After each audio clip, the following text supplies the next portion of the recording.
So I'm at work and I got this job. Basically, it's a security company, but I'm not a security officer. And basically, I'm like a dispatch, customer service, administrative worker, and I do night shift. I'm just having so many issues with this job. It's not me that's creating the issues, and I hate that, like, every time I have an issue with a job, it's like, oh, well, I feel like my point is valid, my point stands, I'm right, they're wrong. I recognize that if it's like that with almost every position, well, I wouldn't even say almost every position. It was like that with one position and then on this one, but either way, the common problem is me. Now, I don't think the problem is me in the sense of what is causing the issues, but in where my conclusion comes from when I have these issues. I think that I'm a common problem because it's not just security that I'm drained of. I'm drained of working for other people, but I clearly don't have, I have the discipline, I just lack it in so many ways of working for myself. All throughout the pandemic, we weren't able to work. I was getting unemployment and I was trying to build my business, but I lacked so much discipline, structure, and just like steadiness to maintain and just put myself to work every single day. And it seems like after a while, I was like, well, maybe I do need a job. Maybe it feels better to me when I am not dependent on myself. And maybe I'm not cut out to be an entrepreneur, because to be an entrepreneur, you have to be able to get to work every day, even when you don't want to. And I recognize that. But every time I have an issue, or not even have an issue with a job, every time I just run into things with a job, I come back to the same conclusion. Like, I just don't need to work for other people. And I realized that it's going to take for me to fully and wholeheartedly commit to this situation in order for me to work for myself. So I'm not going to quit my job. I'm going to see how everything plays out right now with this whole scheduling issue and all this other bullshit that's going on. But I'm not going to quit. I'm not going to let them allow me to quit. I'm not going to let them push me out the door. I'm going to continue to work here and do what I need to do until it's time for me to go back to Texas. And I've just committed to the fact that as soon as I go back to Texas, I'm not going to apply for a job. I'm going to, invest in those ventures that I had planned.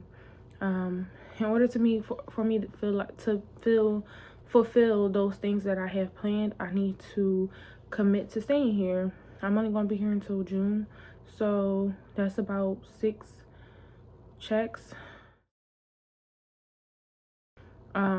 And that's my goal. I signed up for a few grocery deliveries, and why am I out of breath? I signed up for a few grocery delivery places and a couple food delivery, Grubhub, and it was some other place, and I try to do Amazon Flex.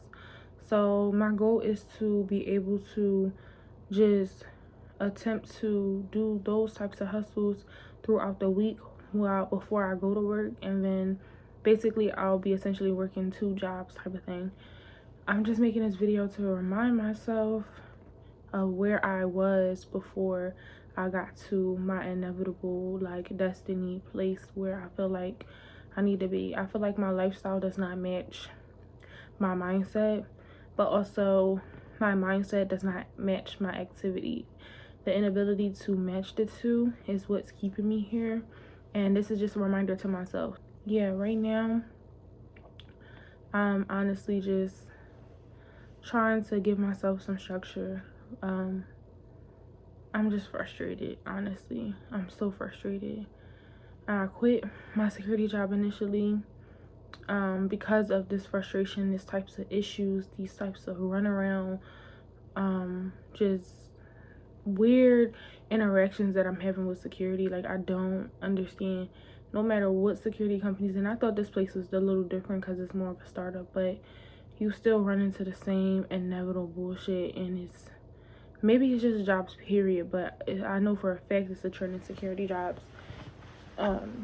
It's just, I don't know.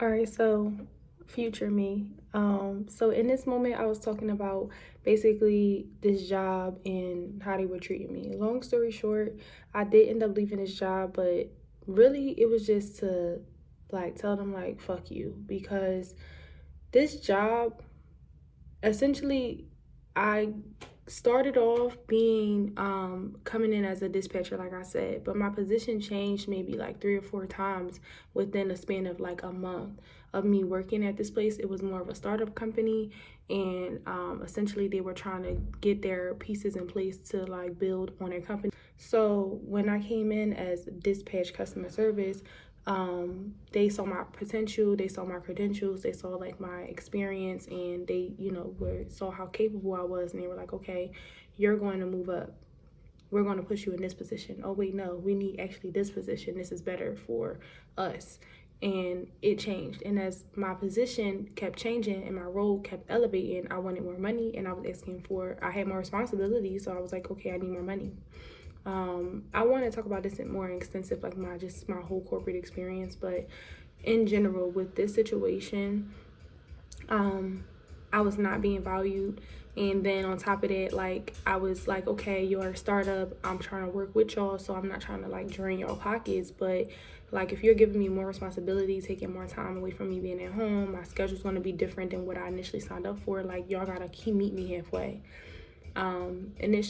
Eventually, the scheduling and everything like that, the dispute with the money, it became too much for me, to the point where when people see you in certain positions and people have been there for however long and they haven't elevated, or they feel like they didn't get those elevated positions, and then you come in and you're being pushed to these levels, it makes people feel away, like they have already been there from the beginning or longer than you, right?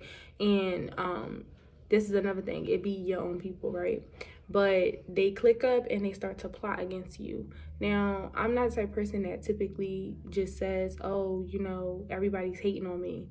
It's not, I don't think they were hating on me specifically. They just, like I said, they felt like they were more deserving, or they were trying to figure out why they were overlooked. So instead of them projecting and like sending that energy to the people that should be sent to, which was higher ups, and advocating for themselves, they decided to try to tear me down. So they were putting certain things in position and using their power over me, and it got to the point where they didn't realize like they couldn't use their power over me.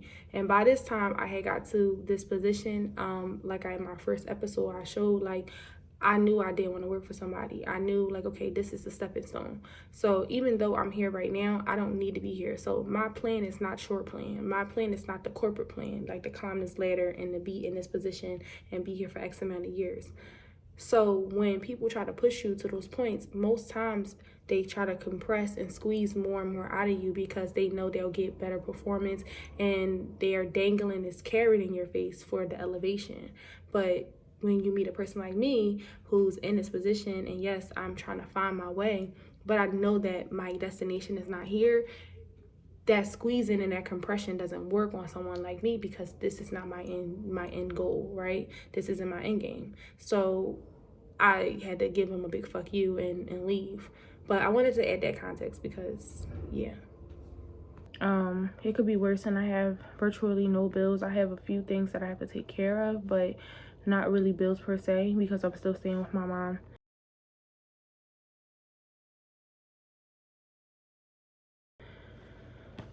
But as a reminder to myself, today you are 28 years old.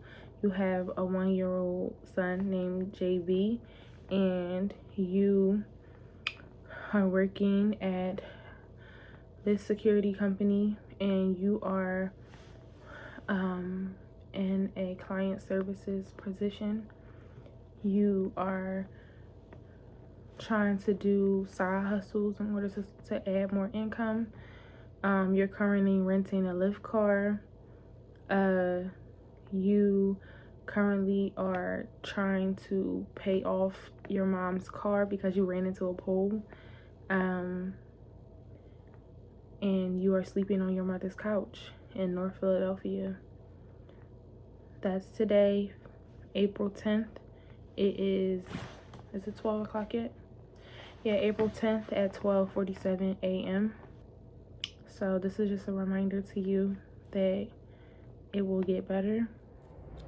Okay, so future self again. Looking at this clips of myself, it reminds me of the Karl Marx theory that the institution of church and faith allows people, the lower class, to remain where they are because people who are grounded in faith and the institution of Christianity specifically, they were given the idea that, you know, this is not where you're supposed to be. Where you are today doesn't matter because you're working towards going to heaven, and your glory will be later, right?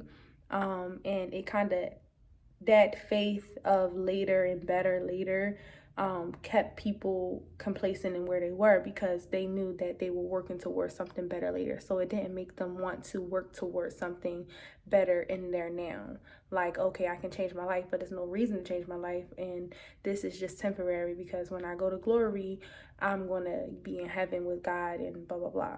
And it just relate the two. It's not the direct same, but this was me feeding myself that type of theory in the sense of like, not like a lost faith because I knew I would show up for myself, but the idea that better later was coming because this was a part of the plan for better later. Like, I'm here now and this is what I'm doing and this is how I am today, but I know tomorrow I'm gonna be better, and the next day, and the next day, and eventually things will be 10 times, 30 times better, right?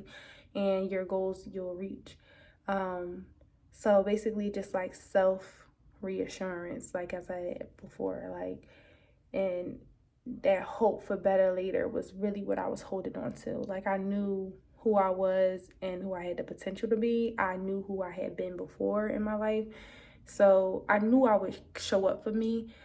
I just didn't know exactly how or when. I didn't have the exact plan. I just knew where I wasn't supposed to be. I knew that somewhere later down the line, things would be better. So yeah, that's episode 2. And I'm just finding all these videos, by the way, like, and I'm just sharing them. So hopefully they'll be in order. I'm trying to share them in order. But yeah, so thank you for watching. Make sure you like, comment, subscribe if you are interested in this journey. It would be much appreciated. Woo. Woo. Baby, we can talk about it. Girl, let's talk about it.